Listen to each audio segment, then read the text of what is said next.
Big boss season 12 ಸ್ಪರ್ಧಿಯಾಗಿ ಹೋಗಿ big boss ಮನೆಯಿಂದ ಮೊದಲನೇ ವಾರವೇ ಆಚೆ ಬಂದಂತಹ RJ ಅಮಿತ್ ಅವರು ನಮ್ಮ ಜೊತೆ ಇದ್ದಾರೆ. ಸೊ ಅವ್ರನ್ನ ಮಾತನಾಡ್ಸೋಣ, ಏನಾಯ್ತು, ಯಾಕೆ ಫಸ್ಟ್ ವೀಕೆ ಅವರು ಎಲಿಮಿನೇಟ್ ಆಗಿ ಆಚೆ ಬಂದ್ರು ಅನ್ನೋದನ್ನ ಅವ್ರನ್ನೇ ಕೇಳಿ ತಿಳ್ಕೊಳ್ಳೋಣ. ಅಮಿತ್ ಅವರೇ ನಮಸ್ಕಾರ, ಹೇಗಿದ್ದೀರಾ? ನಮಸ್ಕಾರ, ನಾನು ಸೂಪರ್ ಆಗಿದ್ದೀನಿ, ನೀವು ಹೇಗಿದ್ದೀರಾ? ನಾನು ಸೂಪರ್ ಆಗಿದ್ದೀನಿ. ಸೊ ಹೇಳಿ, ಈಗ ಯಾಕೆ ಎಲಿಮಿನೇಟ್ ಆಗಿ ಆಚೆ ಬಂದಿದ್ದು? ಫಸ್ಟ್ ವೀಕ್ ಅದು ಯಾರು ಕೂಡ ಎಕ್ಸ್ಪೆಕ್ಟ್ ಮಾಡಿರ್ಲಿಲ್ಲ ನೀವು ಮೊದಲ ವಾರವೇ ಆಚೆ ಬರ್ತೀರಾ ಅಂತ. ಏನಾಯ್ತು ಹೇಳಿ ಫಸ್ಟ್ ರಿಯಾಕ್ಷನ್. ಆಕ್ಚುಲಿ ನನ್ನ ಮೇಲೆ ನೀವು ಹೇಳಿದ ಹಾಗೆ ತುಂಬಾ ಜನರಿಗೆ ಹೋಪ್ಸ್ ಇತ್ತು. ಚಾನೆಲ್ ಅವರಿಂದ ಹಿಡಿದು ನನ್ನ ಫಾಲೋವರ್ಸು ಅಥವಾ ಲಿಸ್ನರ್ಸ್ ಯಾರ್ಯಾರು ರೇಡಿಯೋನಲ್ಲಿ ಕೇಳಿಸ್ಕೊಂತಿದ್ರು, ಇವನು ಸಿಕ್ಕಾಪಡೆ ತಲೆಹಟೆ ಮಾಡ್ತಾನೆ, ಅಲ್ಲೂ ಹೋಗಿದ್ದೇ ಮಾಡ್ತಾನೆ ಅಂತಿದ್ದು. ಸೊ ಅದೇ ಪ್ಲಾನ್ ಇದ್ದಿದ್ದು, ಅಲ್ಲಿ ಹೋಗ್ಬಿಟ್ಟು ಅದೇ ಇದ್ದಿದ್ದು. ಈಗ ಒಂದು ಜಾಗಕ್ಕೆ ಹೋಗಿದ್ದೆ, ಫಿಸಿಕಲಿ ನಿಮ್ಮ ಒಂದು ಅಟ್ಮಾಸ್ಫಿಯರ್ ಎನ್ವೈರ್ಮೆಂಟ್ ಎಲ್ಲ ಚೇಂಜ್ ಆಗುತ್ತೆ. ಈಗ ಊಟ ಅಂತ ಬಂದಾಗ 2 ಹೊತ್ತು ಊಟ ಮಾಡ್ಬೋದು ಅಷ್ಟೇ. ಆ 2 ಹೊತ್ತಲ್ಲೂ ಒಂದು ಹೊತ್ತು ಮೇ ಬಿ 1 ಚಪಾತಿ ಸಿಗುತ್ತೆ ಮ್ಯಾಕ್ಸಿಮಮ್. 1 ಚಪಾತಿ ಸಿಗ್ಬೋದು ಅಥವಾ 2 ದೋಸೆ ಸಿಗ್ಬೋದು. ನೈಟು ಮೇ ಬಿ ಒಂದ್ಸಲ ಒಂದು ಬಟ್ಲಲ್ಲಿ ಇಷ್ಟು ಪಲ್ಯ ತಿಂದ್ವಿ, ಒಂದು ಸ್ವಲ್ಪ ಅಷ್ಟೇ ದಾಲ್ ತಿಂದಿದ್ದು.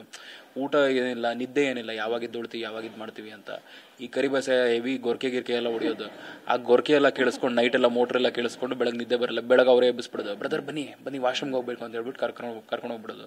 ಸೊ ಅದೆಲ್ಲ ಒಂದು ಕಡೆ ನನಗೆ ಫಸ್ಟು ಫಿಸಿಕಲ್ ಆಗಿ ಇದಾಯಿತು. ಮೆಂಟಲ್ ಆಗಿ ಏನಾಯಿತು ಅಂದರೆ ಬೇಸಿಕ್ಲಿ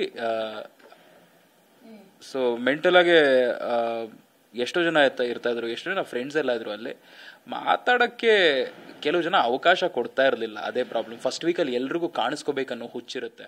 ಸೊ ಎಲ್ಲರೂ ಬಂದು ನಾನು ನಂದೆಲ್ಲಿಡ್ಲಿ ಅನ್ನೋಂಥದ್ದು ಆ ಒಂದು ಕಾನ್ಸೆಪ್ಟು. ನಾನು ಯಾಕೆ ಈ ಜಾತ್ರೆನಲ್ಲಿ ನಾನು ಸಿಕ್ಕಾಕೋಬೇಕು, ಯಾಕೆ ಈ ಜಾತ್ರೆನಲ್ಲಿ ನಾನು ಹೋಗ್ಬಿಟ್ಟು ಫೋರ್ಸ್ ಮಾಡಿ ಜೋರಾಗಿ ಹೋಗ್ಬಿಟ್ಟು ಮಾತಾಡಬೇಕು. ಈಗ ನೀವೇನೋ ಪ್ರಶ್ನೆ ಕೇಳ್ತಿದ್ದೀರಾ, ನಾನು ಅದಕ್ಕೆ ಉತ್ತರ ಕೊಡ್ತಾ ಇದ್ದೀನಿ, ನೀವು ತಲೆ ಅಲ್ಲಾಡಿಸ್ತಾ ಕೇಳಿಸ್ಕೊತಾ ಇದ್ದೀರಾ. ಅಲ್ಲಿ ಆ ಥರ ತಲೆ ಅಲ್ಲಾಡ್ಸಲ್ಲ, ಕೇಳಿಸ್ಕೊಳ್ಳಲ್ಲ ಯಾರ ಮಾತು. ನಾನು ಯಾರು ಹೇಳ್ತಾ ಇದ್ರೆ ನನ್ನ ಮಾತನ್ನ ಪಟ್ಟಂತ ಕಟ್ ಮಾಡಿಬಿಟ್ಟು ಇನ್ನೊಬ್ಬ ಹೇಳ್ಕೊಂಡು ಹೋಗ್ಬಿಡ್ತಾನೆ. ಆ ಥರದ ಒಂದು ಕಾಂಪಿಟೇಷನ್ ಮಾತಲ್ಲೇ. ಈಗ ಮಾತಲ್ಲಿ ನಾನು ರೇಡಿಯೋ ಜಾಕಿ ಚೆನ್ನಾಗಿ ಮಾತಾಡ್ತೀನಿ, ಮೈಕು ಇದೆಲ್ಲ ಇದ್ರೆ ಸಖತ್ತಾಗಿ ಮಾತಾಡ್ತೀನಿ, ಎಂಟರ್ಟೈನ್ ಇದೆಲ್ಲ ಮಾಡ್ತೀನಿ. ಬಟ್ ಅವ್ರಗಳ ನಡುವೆ ಹೋಗ್ಬಿಟ್ಟು ನಾನು ಕೂಗ್ಬಿಟ್ಟು ಮಾತಾಡಬೇಕಾ ಅನ್ನುವಂಥದ್ದು ನಂಗೊಂದು ಬೇಜಾರು. ಈಗ ನಾನು ನಾರ್ಮಲ್ ಆಗಿ ಇದೇ ವಾಯ್ಸಲ್ಲಿ ಮಾತಾಡಿದ್ರೆ ಚೆನ್ನಾಗಿರುತ್ತೆ.